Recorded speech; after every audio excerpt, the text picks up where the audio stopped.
on for the future.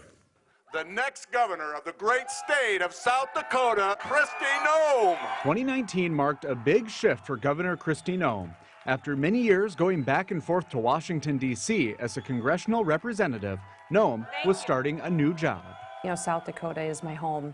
And so to be here all the time and to be in this role has been a very humbling, yet a big honor for our family. During her first State of the State address, Noem indicated two of her biggest priorities would be tackling the meth problem in the state and boosting a pro-business climate. We're going to roll out the red carpet for businesses that want to locate here, welcome them here, help them expand. She says she plans to continue that in her second year in South Dakota's highest office.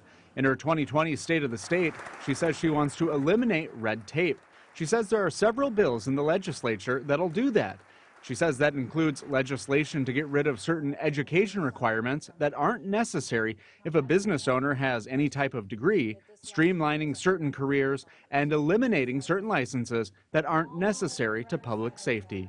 Noem sees this as a way to remove obstacles that could keep away potential new businesses. Doing that through legislative session is incredibly important to get that in statute and push it forward so that individuals know that when they come to South Dakota, they can immediately get to work. Noem counts this focus on business as a highlight from her first term, which has seen its fair share of challenges. She says right away, snow, rain, and flooding began a difficult 2019 for South Dakota. So we immediately went into coordinating activities between counties and cities and tribes with the state and getting FEMA assistance, and it never really stopped all year. I'm on meth. And then there was the Meth, We're On It campaign.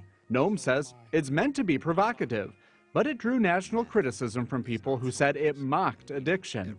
Others said it was helpful because it spread awareness about addiction. You know, people ask me quite often if it was worth it, and you know, it's kind of a hard question to answer because, you know, for that individual that finally sat down and had a conversation with someone about their addiction and finally reached out and got help, maybe for them it was worth it. Noem says the state is moving on with phase 2 of the campaign and has asked for $3.7 million in the state's 2021 budget to spend on intensive meth treatment and enforcement. This is on top of the $4.6 million the legislature approved for this year. And I'm much more interested now in what we can do to give people the tools that they need to help people heal. Noem spent much of her first year opposing legalizing industrial hemp and vetoed a bill the legislature approved. This year, Noem could be leaning in the opposite direction. The conversation and the situation has changed since last year.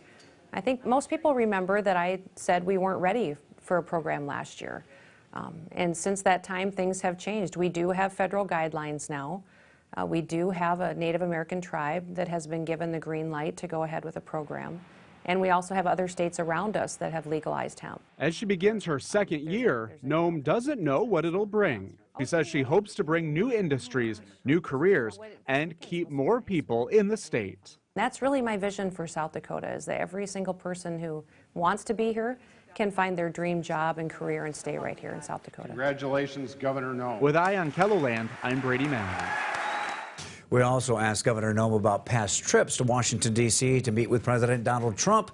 She says she doesn't see a cabinet position for her. She says South Dakota is where she wants to be and where she wants to stay. Well, a day after the death of Kobe Bryant, we hear from a KELOLAND band who had the opportunity to meet the NBA superstar. We'll have that story next in sports.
Chase Eckstein was a ball boy at the U.S. Olympic basketball training camp.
Chase Eckstein was a ball boy at the U.S. Olympic basketball training camps prior to the 2008 and 12 Olympic Games, where the Crooks native had the opportunity to meet Kobe Bryant.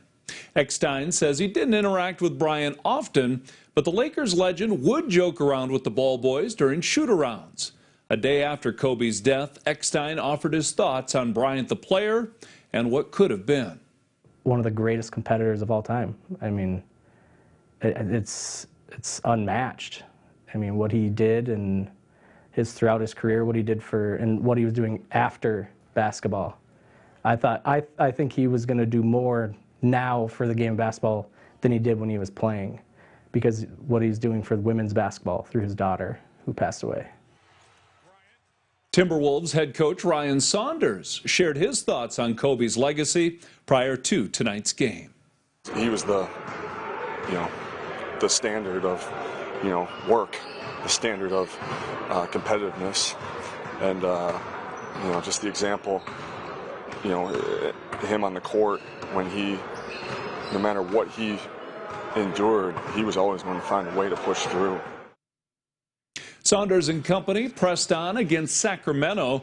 The Wolves and Kings exchanged 8 and 24-second violations, paying tribute to Kobe Bryant, who wore both numbers, and passed Michael Jordan on the all-time scoring list at that free throw line.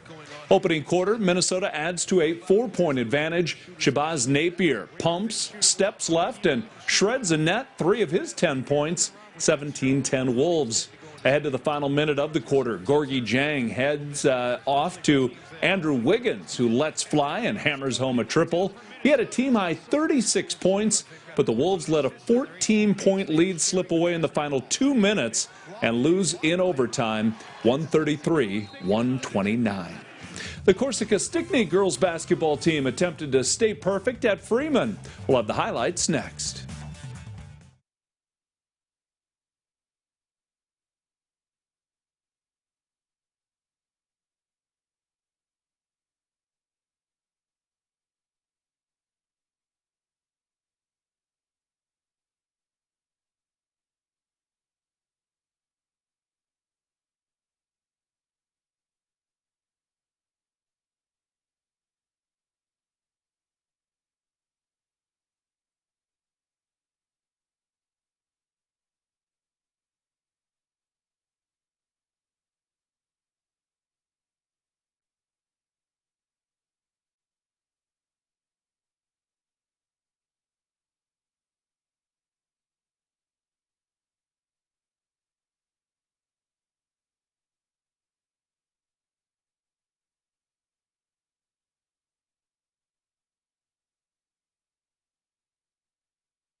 The Corsica Stickney girls basketball team posted 4 wins last week, including an overtime victory against White River at the Hanson Classic, and is now 13-0 overall.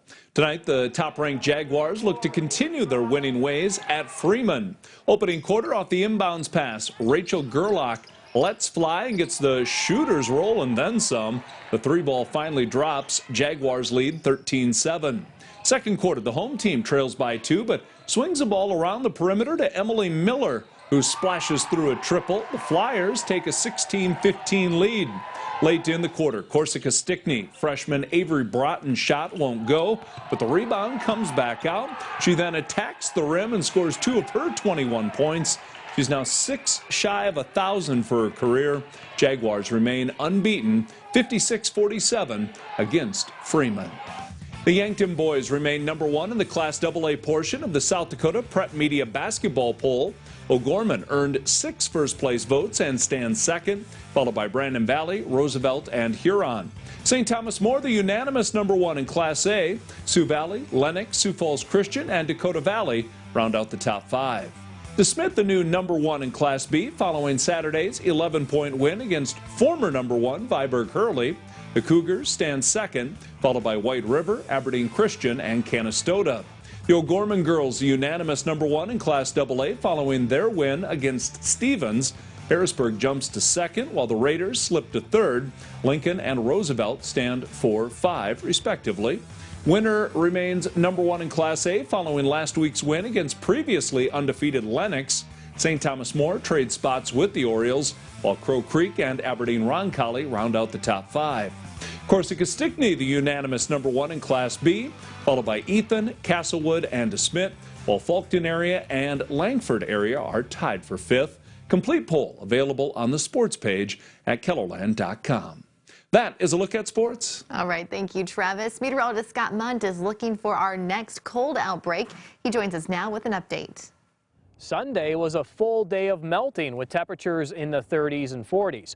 And while this week will not be as warm, once we hit the weekend, you can expect a lot of melting to occur once again. The clouds returned as we started the work week. Along with it, temperatures have cooled to the 20s and low 30s. Don't expect any big temperature swings as we go through the week, but the first weekend of February is looking mild. While highs are expected to be in the 30s, 40s, 50s, and possibly 60s this weekend, it won't last. The cold that is bottled up in Alaska will soon be let loose, and when that happens, it will move into the upper plains. The timing of that bitter air is set for the second week of the month, possibly February 10th. That's when temperatures will once again fall well below 0. Our average highs continue to go up. By the end of February, eastern KELLERLAND has average highs in the middle 30s, western South Dakota, the lower 40s. For KELLERLAND weather, I'm meteorologist Scott Munt.